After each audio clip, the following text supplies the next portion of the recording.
사도행전 28장에 넘어오면서 분위기가 사뭇 달라졌습니다. 불과 하루 전까지만 해도 죽음의 광풍 속에 휩쓸려서 생과 사를 넘나들던 사람들이 모두가 살아남게 되었습니다. 알렉산드리아배에 있는 276명은 이제 멜리데 섬에 모두 무사히 도착하게 되었습니다. 그렇다고 그들이 배에서 걸어 내려가서 그냥 간 것이 아니고 그들은 배에서 내려서 헤엄을 치거나 또 어떤 널판지나 이런 부유물을 잡고 멜리데 섬에 오게 되었습니다. 오늘 본문은 그 이후에 대한 이야기를 하고 있습니다. 우리가 주목할 것이 바로 이 부분입니다. 먼저 여기서 보면 1절과 2절에 반복되는 단어가 나오는데 우리라는 단어입니다. 1절에도 우리라는 단어가 나오고 2절에도 우리라는 표현이 있습니다. 1절의 우리와 2절의 우리는 같은 표현인가 아니면 다른 표현인가 하는 것이죠. 자, 여기서 2절에 우리에게는 사도행전을 기록한 이 누가가 이 말하는 우리는 바울 일행을 말합니다. 바울과 누가, 아리스다고 이 세 사람을 말하고 있습니다. 우리가 여기서 또 하나 주목할 것은 비가 오고 날이 참해 이렇게 말합니다. 누가는 이 사도행전을 기록하면서 날씨에 대한 얘기를 여기에서 표현하고 있습니다. 사도행전 전체에서 날씨에 대해서 자세히 표현하는 것이 거의 없는데 여기에서는 굳이 날씨에 대해서 이렇게 밝히고 있거든요. 자, 이렇게 날씨에 대해서 밝히는 이유는 그들이 지금 상륙했을 때 얼마나 절박했는가 하는 것을 말하고 있습니다.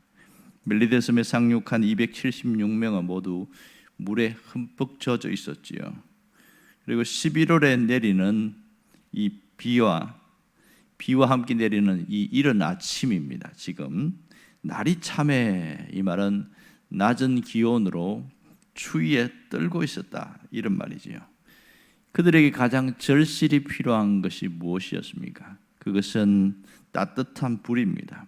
하지만 불을 피울 수가 없었지요. 왜냐하면 주변의 나무들이 온통 비에 젖어 있었기 때문에 그렇습니다. 그들은 결국 추위와 오한에 떨 수밖에 없었던 것이죠. 아마도 이런 상태가 계속된다면 저체온증에 걸릴 가능성이 많습니다. 몸이 안 좋은 사람들은 추위와 오한에 시달려서 생명의 위협을 받는 자들이 있었을 겁니다. 자, 그렇다면 어떤 일이 벌어집니까? 배에서는 구원을 받았는데 멜리데 섬에 와서 죽는 일이 생긴다면, 누군가 죽는다면 심각한 문제가 생기겠죠. 왜냐하면 하나님이 바울에게 275명의 모든 생명을 너희에게 다 주었다. 이 말씀 자체가 상당히 무색해지게 되겠지요. 한 사람이라도 죽게 된다면 바울의 권위가 땅에 떨어질 것은 자명한 사실입니다. 그러니까 배에서는 구출을 받았지만 결국 이 섬에서 한 사람이라도 죽어나간다면 말씀의 권위가 전혀 서지 않게 되는 거죠. 그렇다면 하나님이 이들을 모두를 살리기 위해서 한 일이 무엇인가 하는 겁니다.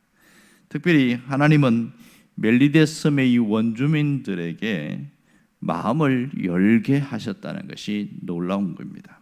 2절에 보면 특별히 여기에 나오는 단어가 있는데 원주민들이 우리에게 특별한 동정을 하여 이렇게 말합니다.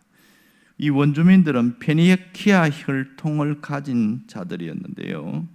원주민들은 남파 당에서 표류한 276명에 대해서 아주 따뜻하고 친절하게 맞이했음을 볼 수 있습니다. 전혀 기대하지 않았는데 원주민의 도움을 받아서 그들이 그 추위를 이길 수 있었고 또 병에 걸리지 않게 되는 그런 일들이 있습니다. 자, 여기에서 바울 일행들에게 더 특별한 동정을 했다 이렇게 표현합니다. 이 특별한 동정이라는 단어를 우리가 주목해 봐야 되는데요. 여기서 이 특별한 동정이라는 것은 사실 친절, 이런 특별한 친절, 이런 뜻인데요. 가만히 보면 전혀 일면식도 없는 그런 자들인데 특별히 동정을 할 이유가 없잖아요. 그런데도 왜 이렇게 한 것인가, 이런 생각을 하게 되죠. 자, 보면 이 누가와 아리스다고 바울에게 특별한 동정을 베푼 것은 하나님이 베푸신 은혜입니다. 원주민들의 마음을 감동시켜서 특별하게 이 세 사람에 대해서 동정을 베풀게 했다는 것은 하나님의 따뜻한 배려임이 분명합니다. 바울 한 사람 때문에 원주민이 마음을 움직이게 된 것이지요. 그래서 오늘 본문에 보면 우리를 다 영접하더라, 이렇게 말합니다. 이 말은 아주 따뜻하게 맞이했다, 이런 뜻이 되겠죠. 이 원주민들은 바울 일행들을 아주 특별한 사랑과 특별한 배려로 그렇게 맞이해서 이 멜리데 섬에서의 삶의 어려움이 없이 석 달간을 무사히 잘 보낼 수 있게 되었습니다. 만일 여기서 이들의 특별한 동정이 없었다면 어떻게 되었을까요? 아마도 생명의 위협이 나타났을 가능성이 많습니다. 자, 여기서 바다에서 구살생으로 지금 살아난 사람들이 막 온몸이 젖은 상태에서 멜리데 섬에 올라왔잖아요. 설상가상으로 거기서 비까지 내리고 또 한기가 될 만큼 날씨가 춥습니다. 그러니 이 멜리데 원주민들이 안타깝게 여기서 불을 피워주지 않았다면 이들이 어디서 이 따뜻하게 기운을 녹일 수 있겠어요? 거기서 이불이 있겠어요? 무슨 따뜻한 파카가 있겠어요? 아무것도 없잖아요. 자, 오늘 11절에 보면 이 특별한 동정 때문에 그들과의 관계가 더 좋아진 것을 알 수 있습니다. 바울의 섬의 원주민과 특별한 관계가 형성되어서 석 달 동안 바울과 아주 친숙한 관계가 되어졌던 걸 알 수 있습니다. 결국은 10절에 보면 아주 후한 예를 들어서 바울이 떠날 때에 쓸 것을 배에다가 실어주는 이런 엄청난 호의를 베풀고 있어요. 이 섬 주민들이 석 달 동안 돈도 안 받고 먹을 것을, 숙식을 다 책임져 주는 그런 일들이 여기서 일어납니다. 그러니까 배에다가 먹을 것 다 챙겨주는 이런 과정을 보면 대단하다, 이런 생각을 할 정도입니다. 자, 그렇다면 여기서 이런 의문점을 갖게 되죠.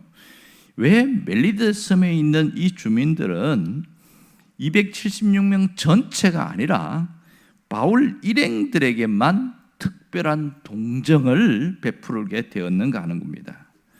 자, 멜리데 섬의 주변에서 이 알렉산드리아 배가 지금 어디에 있죠? 지금 바다에 모래톱에 콱 처박혀 있잖아요. 그러니까 멜리데 섬과 바다에 상당한 거리가 좀 있는 것을 알 수 있습니다. 이 배는 작은 나룻배가 아니고 곡물을 수송하는 화물선이기 때문에 제법 크단 말입니다.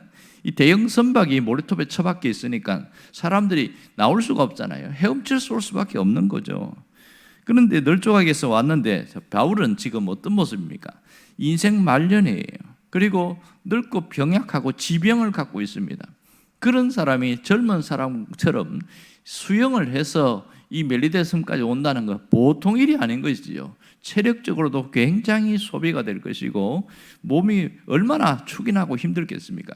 그 전에 열나흘 동안이나 먹지도 못하고 마시지도 못했다가 겨우 빵 한 조각 먹어가지고 그것이 전부였거든요. 그리고 나서 이제 여기서 오게 되는데, 자, 이러면 하나님께서 어떤 일을 해줘야 됩니까? 바울을 이렇게 특별히 가게 하기 위해서 멜리데 섬에 온 것은 특별한 배려였죠. 왜냐하면 멜리데 섬과 로마는 불과 거리가 가깝잖아요. 시실리아 섬이 100km밖에 안 되니까.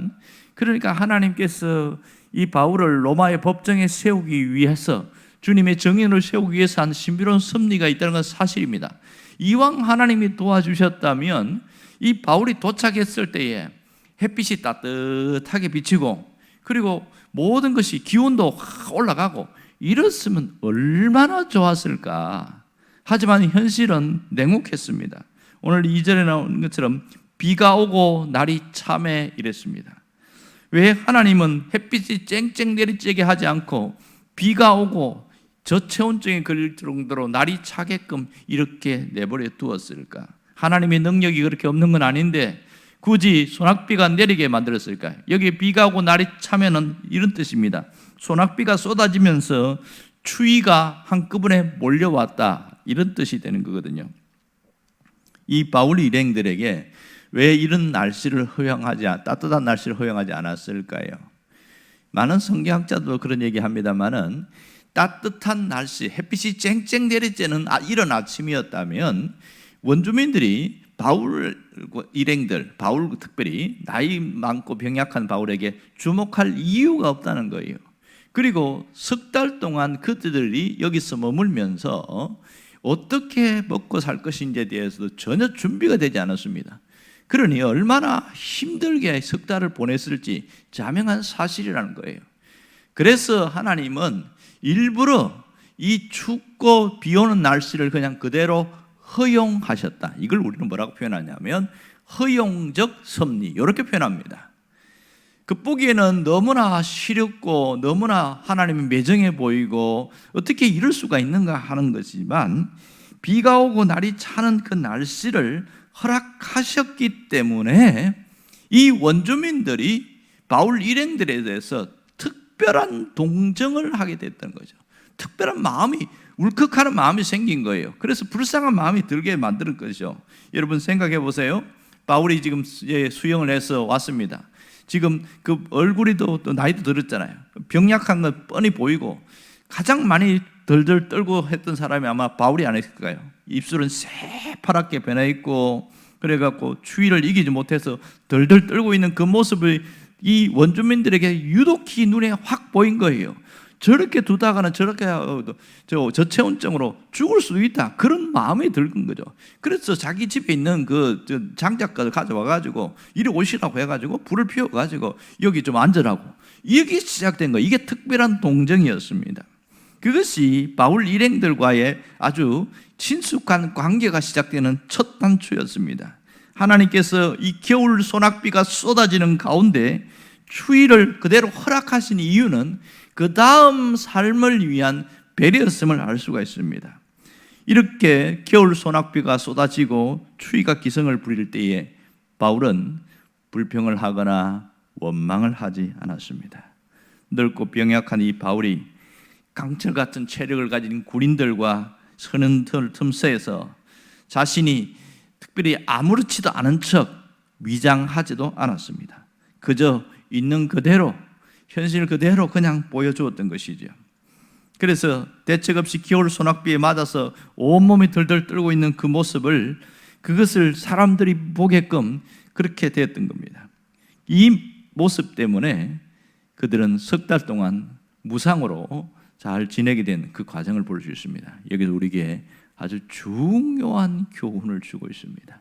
그것은 인생의 겨울비에 우리도 노출되며 살아갈 때가 종종 있다는 사실입니다. 하지만 하나님의 사람은 하나님께서 돕는 자를 보낸다는 사실입니다. 하나님은 이 연약한 우리를 위해서 특별한 동정, 특별한 배려를 하게 만드셔서 다음에 우리의 삶을 열어가신다는 것을 알 수가 있습니다. 가끔 보면 죽음의 유라굴라 광풍에서 벗어난 것처럼 이제 한시름 놓았다, 이렇게 숨통이 트인 사람들이 있습니다. 그런데 설상가상으로 인생의 겨울 소낙비와 추위에 뜨는 일들이 또 나타나는 그런 아픔을 겪는 사람들이 있어요. 하나님께 살려달라고 목이 매도록 울부짖었는데 오히려 하나님께서는 이 연약한 인생을 쳐서 더 힘들게 노출되는 상황이 되게 됩니다. 병이 들어서 늘 하나님 앞에 기도했더니 건강해졌어요. 집에 들어와 봤더니 먹을 게 없어요. 왜 하나님은 이왕 돈까지 다 주시지 왜 건강만 주시나? 그럴 수도 있는 것이죠.